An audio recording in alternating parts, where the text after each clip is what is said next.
Hey folks, welcome to the latest edition of the Pop Culture SquadCast. This is your host, Bob Harrison. We're super excited to bring you this interview with comic legend Shelly Bond. Shelly has been with us before to talk about her crowdfunded comics and her career. She even joined us during our celebration of Women in Comics History Month earlier this year. This time she's come back to talk about her latest project, Suddenly One Summer Camp from Hell. It's currently available to back on Kickstarter, and the campaign ends on November 15th. So don't waste any time and get to backing it. This project is to fund the first issue of the series. The completed series will comprise 3 single black and white comics with art from the amazing Liz Prince. Having had a look at the working copy of this issue, I wholeheartedly recommend it and can't wait to get my hands on it.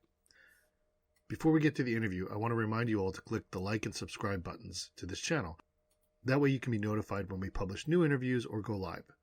And also check the info section for this Squadcast for links to popculturesquad.com and the Kickstarter campaign for Suddenly One Summer Camp from Hell.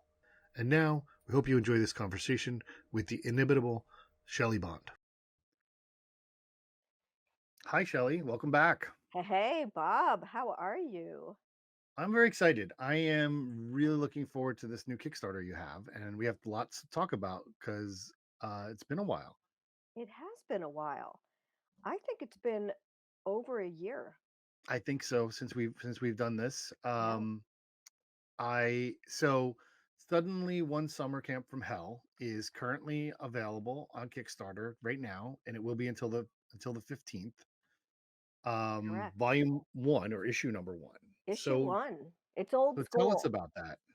Bob, it's old school. It's a periodical because I was telling my current batch of editing students the best thing about making comic books right now is that no one can stop you. When you Yeah. crowdfund, not just on Kickstarter, whether it's through crowdfunder, whether it's through other means, you are in charge. You are master control. So, one of the things I always wanted to do was kind of get back to my roots and kickstart a black and white periodical.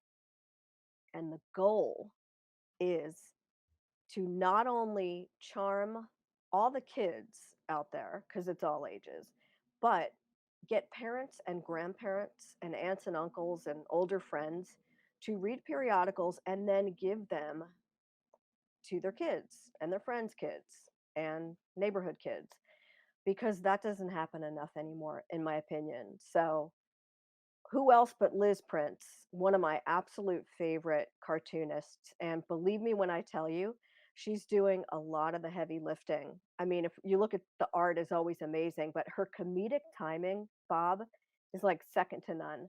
Are you a fan of Liz Oh, Prince's work? absolutely. And I saw what you sent me and I read through that the work in progress, and let me tell you, it had me. I the comedy that I mean that's one of the things I wanted to talk to you about. Um with this book, it you say it's all ages, and it's an interesting audience because as I was looking through it and seeing what you guys are working on, I see that it's all ages. It is for kids. Kids can read it and be entertained by it, but there is that. But also, it is also speaking to a certain Gen X population that brings that nostalgia back, right? Yep, It's all about that summer camp experience, and we were talking off air about both of us having been through that, and people our age. I think it's something that doesn't maybe it doesn't happen as much as it did when we were younger. There was that send the kids away kind of thing, right. um, that was much more prevalent, especially in the suburbs area where we grew up. Yeah, absolutely. I mean, certainly the nostalgia, I think, like Mhm. everything, you know, it comes back for better or for worse. And I think our memories are always really important to us because we lived through, I think we all think we lived through the best times, certainly with Sure. music in the 80s. And I Hmm. know you'll second that, and the I 90s. We will. had some great music, but the 70s had their moments too. And I always find it interesting when we think back to the 70s. I remember Happy Days was like a really popular sitcom, and Hmm. that kind of was trying to bring back the 50s. And there was like a 20-year difference there. So here we are, 2023, And I think the reason that the timing felt right for me to tell my summer camp stories is true confession. I am finishing the third part of my editing trilogy, and Hmm. it's a tough one. You know, Sure. the first two were actually, I'm not going to say a breeze, but they were a blast. And my main partner in art crimes for that book, Imogen Mangle, has just been a grounding force and an artistic force of nature, to be honest. So she's been really great helping me with those books. We're working on the third one. We're about a third of the way through, but I really felt like I needed to shift gears and lighten up because there's some heavy stuff in the third one. And that, And that's why I wanted to do suddenly one summer camp from hell, honestly. it's really interesting because, like, as I said, preparing for this and talking to you kind of ahead of time a little bit. I It's one of the things I picked up. One of the things I wanted to touch on was how do you, for example, and we haven't talked since Fast Times came out, Fast Times in comic book editing, and I haven't said this publicly to you. I love that book, and I am so proud of you and what you did with that. I think um, uh, it was ballsy. It was gutsy, and you pulled it off. And there were things about it, like I cried in parts of it, and Wow. I'm not gonna lie about that. It was it was Um, really good, and as wonderful. And I don't want to say one is better than the other. They're two very different books, and they both have amazing things. But the point of each of them was clearly achieved, and Thank congratulations you. on that. Now, see, you're going to make me blush and I might get all choked up. So thank you very much for saying that.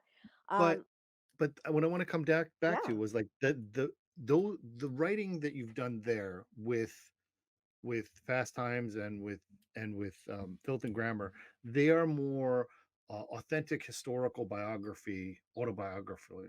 Whereas this book, there's a lot of fuzzy edges to what your memory is as a 5-year-old, and so it's a lot more humorous. And it's how did you approach those types of stories in your writing?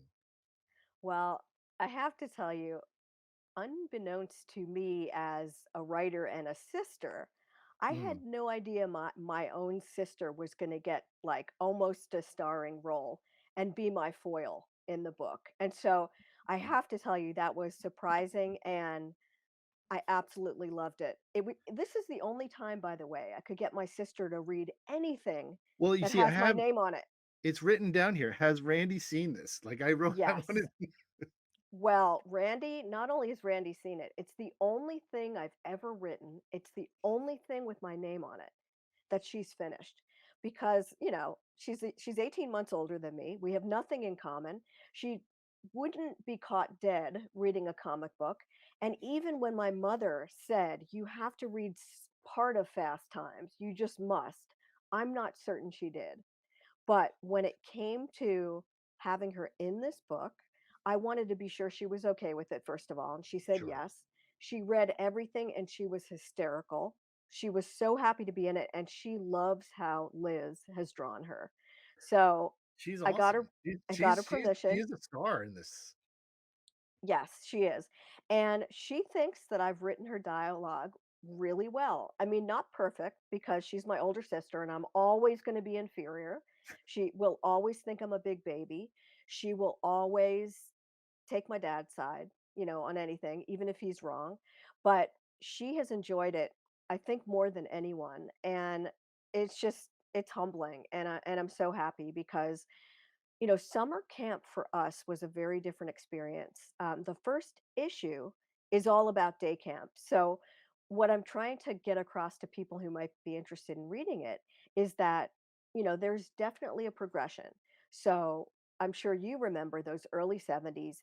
Day camp is about tiny hell, tiny little hells, whether it's you're bad at sports and you always get hit in the head by the kickball, or if you're like me, you discover that even though you like doing things, you're pretty much allergic to everything from nature walks, from bugs and frogs, to sometimes being allergic to the yarn in the arts and crafts cabin and having your fingers break out, and like blister because your eczema is horrible, and then getting asthma on the overnight. So I think you're right when you say maybe I did embellish things. I certainly did, but I was the kid most likely to be sporting the soggy Band-Aid everywhere on the knee, inside the elbow from the eczema, you name it. I was sneezing and coughing my way through day camp, but it didn't stop me from enjoying it.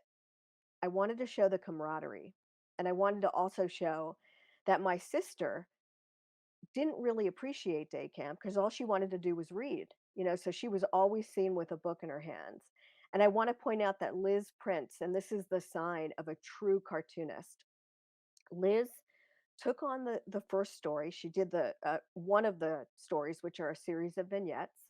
And when she finished, I was so blown away. I had originally thought I was going to hire different illustrators for all the stories, and she said to me, "Do you have any more?" And I was like, "What?" She's like, "I had so much fun. I love these characters." So that's when I was like, "Well, do you want to do the whole series?" And she said, "Yes." And one of her greatest skills was that not only did she capture everything that was in my head, she added more to it as if she was there. So, like, she is the one that put a book in my sister's hands everywhere, every time we Right. see her. I didn't make that a point of asking her to do that. Right. That's Well, you can real tell there's so collaboration. much, um, you know, history and lore in this book that it exists immediately. That everybody has every character is clearly defined. They have their own, um, you know, idiosyncrasies, and you can identify them, and their um, their identity affects the story too and how they're going, and it's drawn that way, whether they're saying things. It's just very, very, very uh, quick to be comfortable with these characters. Well, thank you. That's the greatest compliment that you can give me because obviously I'm a new writer, and working with someone like Liz is a great teaching opportunity or learning opportunity for me. Obviously, Bob, I freelance, so I do a lot of little jobs all the time, Hmm. and I don't really pay myself when I kickstart books. Maybe at the end if I do exceptionally well, but even kickstarting something as massive as Femme Magnifique, which was my first Kickstarter in Hmm. 2016, we wanted to pay every artist and writer fairly. So, we didn't really take a lot of money to do that job. And so, as much as crowdfunding is the new frontier and it is my favorite way to make comics, no one's getting rich. And so the best thing you can do is hope people are going to enjoy it.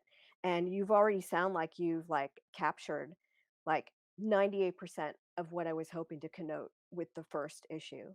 Yeah. So let's talk about the plan, for these three issues. First issue is 71 to 74, and I want to just be clear, like, we are I look older than you, but Not really. Come on. when you were going to summer camp as a 5-year-old, I wasn't yet born. I wasn't born till 72. Oh, So there's that little bit all of right. difference. That's okay. So That's okay. We're close enough in age that I think our memories are probably similar because, sure, absolutely. and the 70s has that sort of cachet for Yep. being like, gentler times. And, it was more folky music and the pop stars were like TV icons, like for instance, Mhm. David Cassidy on the Partridge Family. Oh, right. Sure you remember. Well, my Sure. sister was madly in love with David Cassidy. And I'll be straight with you. I thought he was like better looking and cooler than Donny Osmond, but I Well, was not going to like David Cassidy because my sister liked him. So until I discovered David Bowie, and that's in the second issue, I would have voted for Donny Osmond, as like Tiger Beat heartthrob. Anything to be different from my sister, which is also why I didn't really like reading, by the way. And it yes. was it was the Peanuts gang that really, I think now more than ever, I see that that's what made me love comics, even back at a time when I didn't read a lot. I always had the Peanuts books, and I loved reading the cartoons in the newspaper. And my mom was a teacher, so we used to draw, like, we used to help her with her centers, and I would draw Peppermint Patty and Lucy and characters for her and Snoopy. So Liz also connected with that, by the way, and I think we both just have a favorite period of, like, Charles Schulz's Peanuts, and it's the '50s. So I hope that came through in the work as well, Bob. Did you get a little Yeah, bit of no, that? absolutely. It's got that perfect, perfect, style where, and I'm just going to bring this out. Like, so this is Shelley, right? The character in the book, not necessarily the one on the screen right now, but Exactly. um, there's so much about this. It's got that Peanuts slash Dennis the Menace slash the Harvey comics style to it, where it's very much something that it's full of antics, and all the characters have their own idiosyncrasies, like I said, but like the things that happen in it are relatable to that little kid feeling of being in that moment, when you're not around any adults, and you're just kids dealing with being kids, and the things that you have to do. So yeah, I love it, and you Oh, totally have, thanks. have, have captured that vibe. Well, thanks. I also want to make it clear that, like, my job here is just to evoke memories that connect with people, but they don't necessarily have to be the same camp Right. experiences. I mean, some people reading this might have gone to camp in the '90s and maybe it was different, but, like, all I want to show people is that who you are when you're a child and who you're allowed to be makes you into the person that you are when you're older. And I'm not sure if you're familiar with the documentary series called 7 Up. Are you No, familiar I with don't that? know. No, I'm not. Well, it's something that's going on right now. Back in the '60s, a British documentary film crew uh, got permission to speak with 7 children and followed their, or not 7 children, sorry. I think it was like maybe 15 children. And every 7 years they would be interviewed, and they were from Oh all wow. different backgrounds. So it was a study in classism, it was a study in study in social politics, it was a study in gender roles and identity, and it's fascinating. And the latest one I think was called 63 Up. So every 7 years they would add, it was 7 up, 14 up, 23 up. And the ad copy for this series is give me the child at 7 and I'll show you the man. Which of course very Uh, 60s, very not gender appropriate today, sure. but the way that I'm looking at Suddenly One Summer Camp from Hell is, if you liked my editorial arc, which I just recounted, as you said, in my last few Kickstarter books, well, I'm certain that because I could survive summer camp, and that's day camp and overnight camp, and some of the overnight camp stuff wasn't fun. I think it's made me who I am, and I'm gonna blame and give all the credit to my parents Okay. because they not only booted me out. I mean, I was willing to go to overnight camp when I was 8, and that I would think that's pretty fearless. My Hmm. sister, on the other hand, was allergic to water towers, grass. When she was a little girl, her ball would roll into the grass and she would scream, so she went to day camp and did her own thing, but she went to overnight camp one time and it was not a pleasant experience. So she's in the second issue a little bit, but my relationship with my sister changed a lot when I was the one who continued overnight camp and she would write letters to me. So Oh wow. you'll see that relationship evolve, but I truly believe that because my parents gave me the opportunity to go away, even when there were terrible summers, I wasn't allowed to be a quitter. There was no way I was coming home, and I was going to suck it up and I was going to be tough and make it work. And I'm convinced that's why I was once called Teflon by a person whose name I can't remember, but it was a former boss who I didn't even really care about. But I'll take the name Teflon. I wanted to be unflappable. I wanted to be able to just pivot because that's how you get along in life. You can't dwell, you can't blame other people, even if it's their fault. You have to learn how to work together to get to the next level, whether it's, finishing the comic or whether it's just, finishing out a job before you leave other people in the dust. You need, respect is earned and trust is earned. And I think those are all the things that I learned back in the 70s and early 80s. Yeah, I mean, I completely understand that. I mean, it's interesting. What do your parents remember about you, or how much input do they have on your memory of summer camp? And I want to say that because, like, I mean, I did go when I went to sleepaway camp for like a week for like 2 years, like in that middle school range, because I went to Gediman camp, and it was a um and my mother has no recollection of this. Like, she barely remembers that I did it and that we went. Like, my sister and I were gone for a week, and she was, um, She uh, was lounging around at the pool, well, right? And, like, going my out to mom lunch. she had a lot of jobs, so it probably was just helpful to not have us, calling her at her job in the summer. Okay, fair But, enough, fair enough. No but no disrespect to your mom. My no, mom no, was a not teacher and had the summers off, so it was like a yeah, different yeah, thing. absolutely. But it's funny because, like, there are, you know, foundational memories that I have from that, that those certain moments, certain things.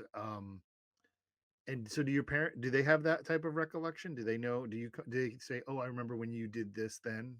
Well, honestly, my parents are probably quite a bit older than your parents, and they're amazing and they're extremely cogent. And my dad's memory is frightening. My dad remembers everything. So Right. the answer to your question is kind of. Okay. My mom doesn't remember any of the antics that she's Right. read so far, but she laughs at them because, she's sure I wouldn't make them up because I couldn't make them up. I could embellish them a little bit. But everybody in my family remembers the summer of 1980 because that was the worst summer of my life. That was when I was bullied at overnight camp. And, the best way for me to write about it in the third book is to be straight up and look at the funny side because that's how I learned to kind of just get on with myself and just to learn how to accept myself. And that's what I want to articulate to young readers that in life, kids are cruel, people are cruel, the world is cruel. We're living in such horrible times right now. And the reason I'm writing something like this is so that we can escape and we can entertain with comics, show off the art form, which does it better than any other. And remember that it all starts with you inside. And it's not so hard to be kind. As my dad used to always say, it doesn't cost you anything. So take the high road when you can. And if people are still bothering you and they're really getting in your way, leave them in the dust and go the other way. Take a different turn and just let them get on with their problems. And you take the high road and you make your life that much better for yourself. And I just think it's really good advice. And I saved the camp letters, which, oh, I should say, my mom saved all the camp letters. So Really? there will be a two-page spread in the back where I reprint some of these, you know, these moments where I wrote home and I wanted to hitchhike and leave the premises.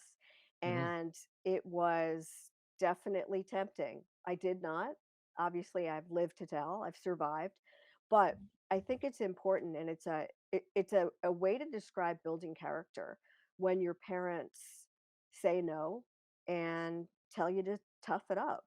But I grew up in a family business, so there was no treating us like little babies. My sister and I were both treated the same way. We were raised by a man who did not believe that like anybody was too special. Everybody had to pitch in and everybody Hmm. had to work hard and you worked for your money. So there were no handouts. And so I think the very last summer camp I went to, it was a different type of camp. And it was not what I was expecting. It was less sort of grassroots, like we're all going to, hang out in the woods sometimes and build our own campfire. And it was a little bit ritzier, which I wasn't used to. Hmm. And I didn't understand how to connect with people like that. So that was Sure. a real learning curve. But the joy of the third issue is that even though it has the most bullying, it has the most revelation because after that terrible summer, I said, I'm done with overnight camp. I'm going to be a camp counselor. And I went back to what I call Camp Toady, which is not Sure. its real name. But Sure. I went back to my day camp and I was a CIT. And then went back. I was there 3 years and I became yeah, really got confident. And I think I really not only understood who I was, but I knew who I was becoming.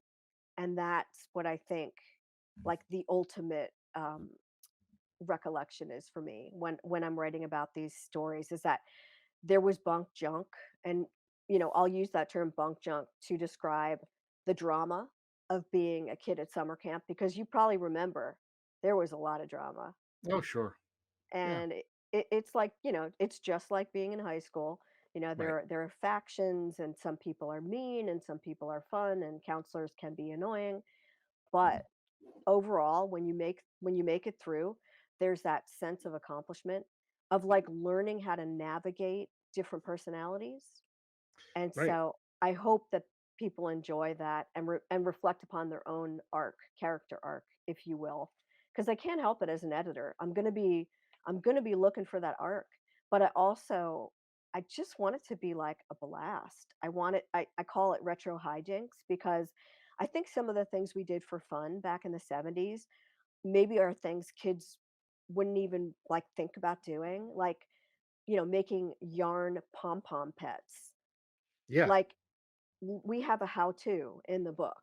Good. And like I'm certain you and Shari, your wife Shari, are going to want to make pom pom pets I'm sure. after you see how easy it is. Right. Right. Um, there's so many things. Yeah.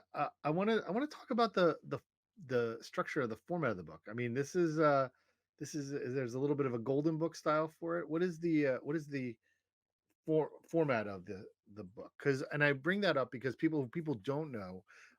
You can go to Off Register Press and find Geezer, which is a book that your husband draws, and um, that is in a 7 by 7 format, which I love.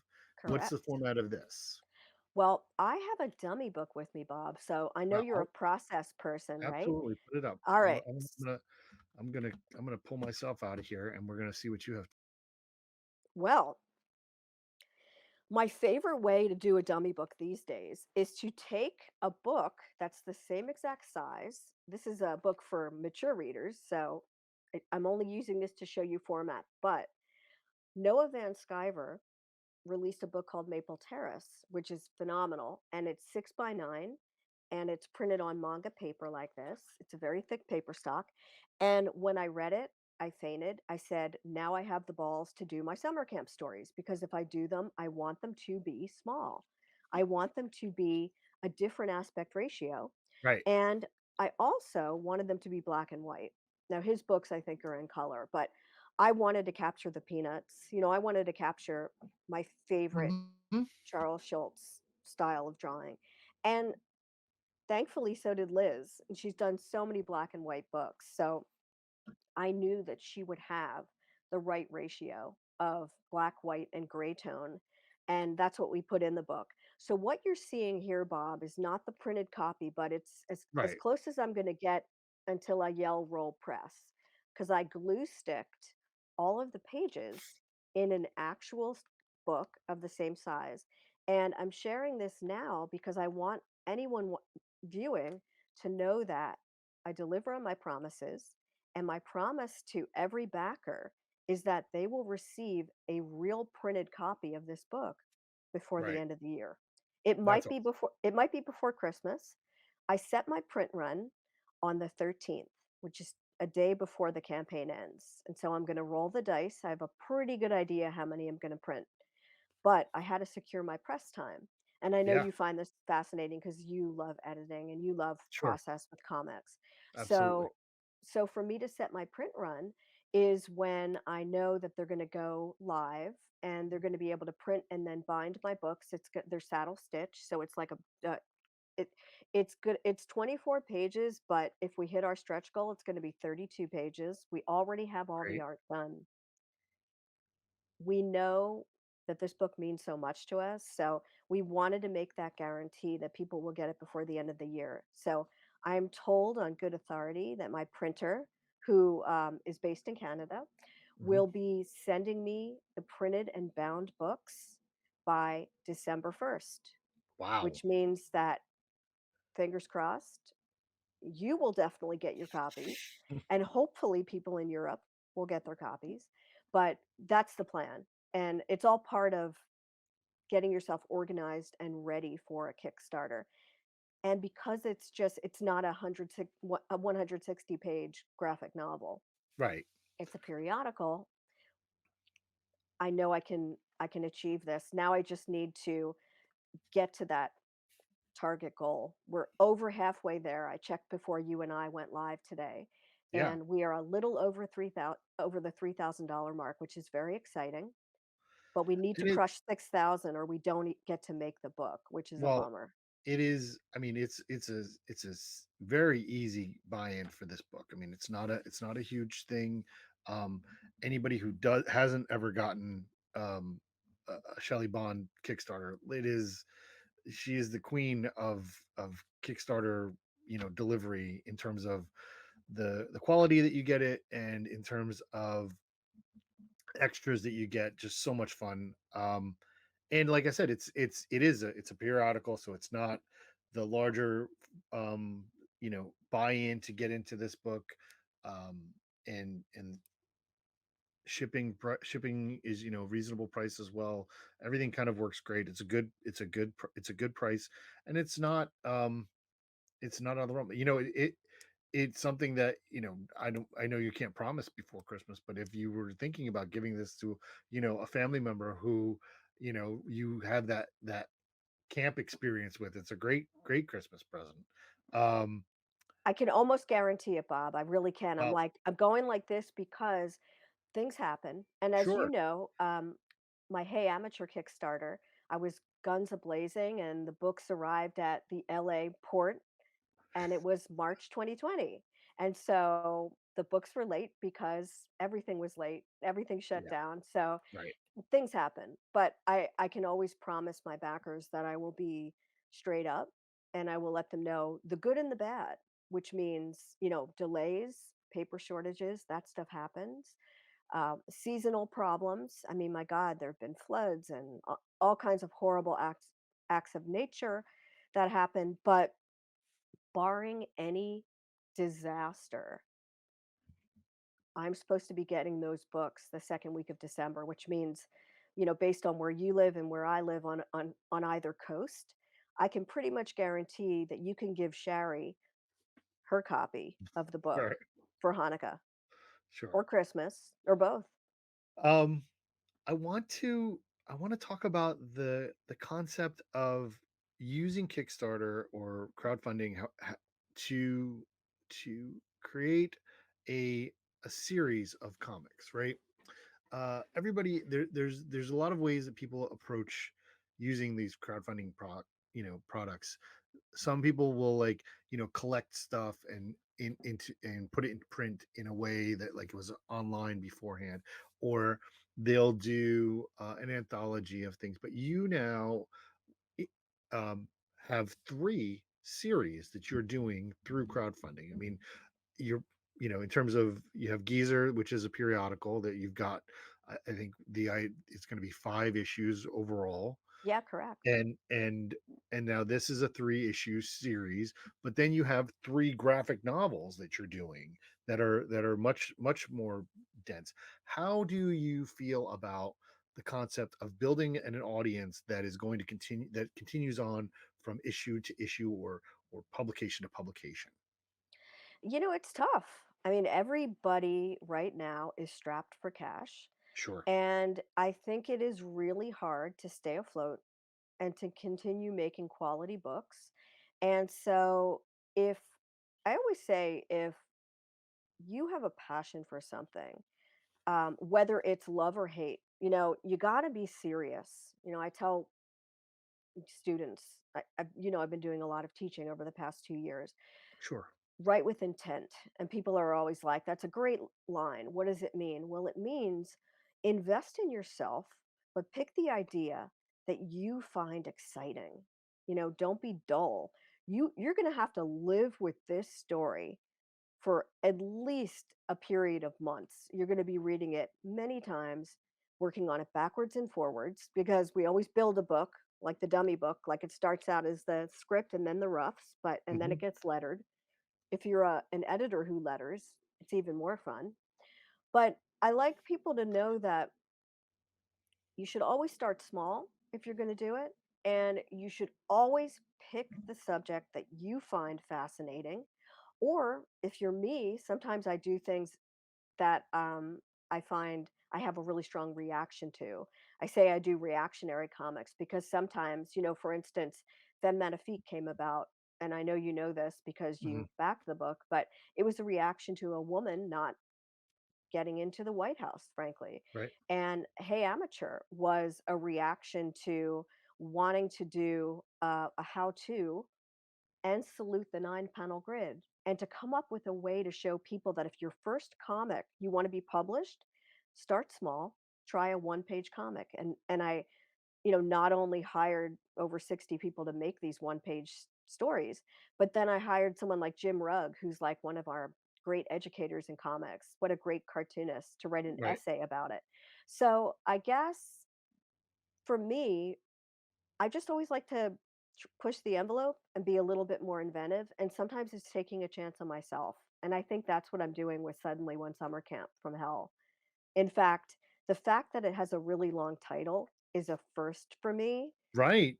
I That mean, is I'm a that's a short, Shelley thing, I you know, I keep it know. short, concise, tell me what is going on real quick, And but but the suddenly one summer camp from hell.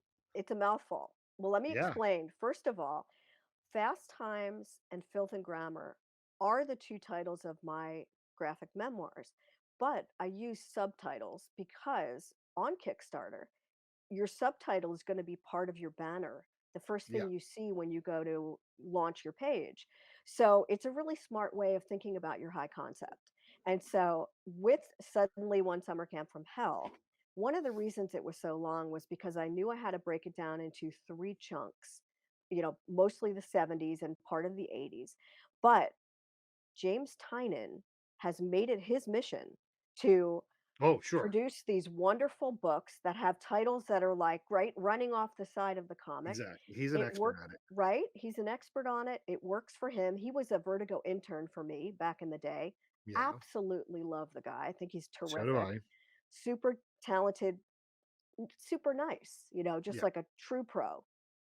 This one is for James. If it doesn't work, I'm going to blame James That's fine. because He can take it. I'm sure he can. But I thought if any of my books deserve it, it's this one because I think there is a hell that is associated with summer camp, whether you were that camper who was like, the favorite camper, the person who won the art award, the kid who won all the sports trophies, the group of kids who won color war. There's still going to be some kind of hell attached. Maybe you were the person who had the candy trunk and your trunk was destroyed because ants and roaches actually got into the candy trunk. Yeah, Well, sure. there's going to be some kind of hell when you're a kid, or the time that you ate all the chocolate chip Entenmann's cookies and just got sick because no one should eat a whole box on their own.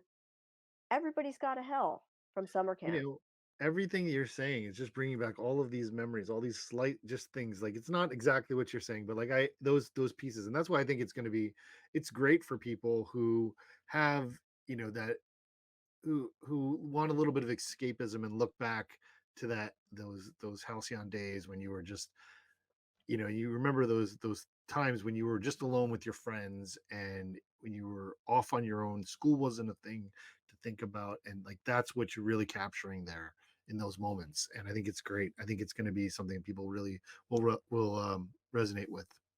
Well, thank you.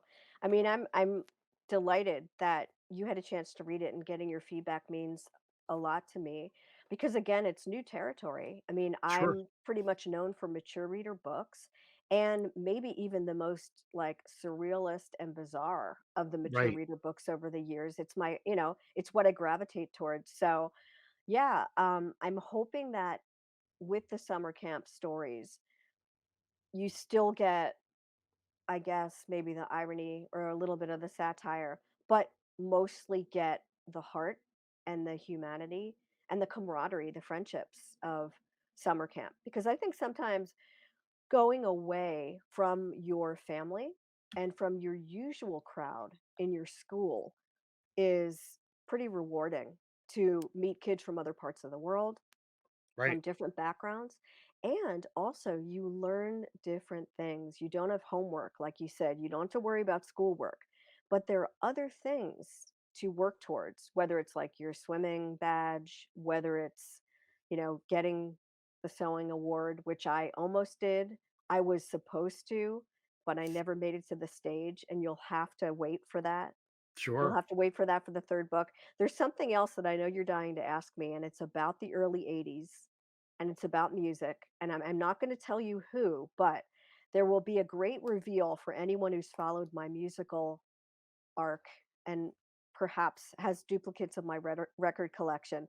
But there was a particular pop star, in quotes, think someone that bridged maybe new wave and synth pop, Hmm. who I was enamored with in the early I '80s. I want to know who this is. I'm going to wait. I will hold that. I will I'm looking forward to that. Well, there's a moment in 1983 where I dress up like this particular pop star because I could. And that's sort of why I called myself a new wave camp counselor, because we I ran the music and drama show one I year. just want to know, is it somebody that I like a lot? Well, I'm not sure because I All don't right. think we ever discussed this person, but I Okay. would, knowing that you're a few years younger than me, I would think you have the albums.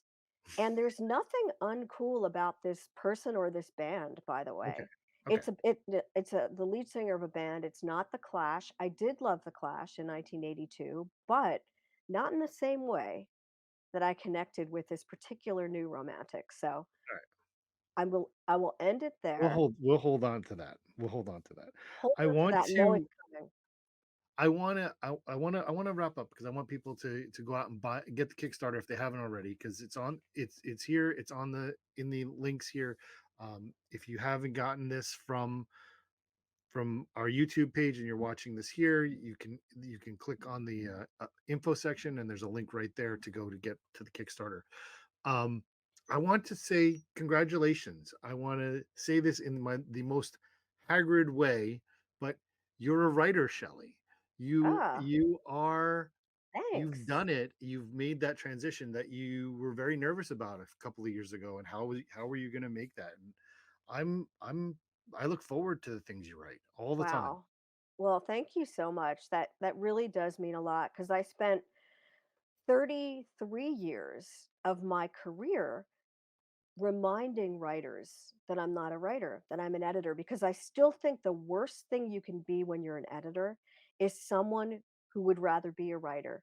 And you could, because you tend to put your own words into people's mouths, or you Sure. push them in directions that you'd like to see. So it's interesting that you said that, just because I went out of my way not to write, and I wasn't interested in being a writer, and I still only want to be an editor. I mean, that's what I am in my heart of hearts, Sure. but I really do appreciate you saying that. I mean, I feel like now that I'm freelance, I kind of have to make every opportunity I can for myself. And I'm enjoying it more now than ever because Liz Prince is Yeah. a formidable partner in crime. And I know she Absolutely. has my back, if I mess up a little bit. And there is a story that she actually brought as much writing to as I did. And that's the bug juice story. So Oh, I love I, the I bug had juice to name story. drop bug juice for you because I know you remember it well. And Well, I love the bug juice story. I've seen that part of it, and I really enjoyed that. well, that was I thought definitely that was so it, brilliant. Yeah, it was a collaboration, and it was a lot of Liz. So the two of us together, I think, are having a blast. And I'm so thrilled that you enjoyed it. And thank you so much for having me on, because as always, it's just so much fun to catch up with you. absolutely. Well, again, everyone, go to Kickstarter, back this project, and get excited for the next volume that's going to be coming soon. Thank you so much.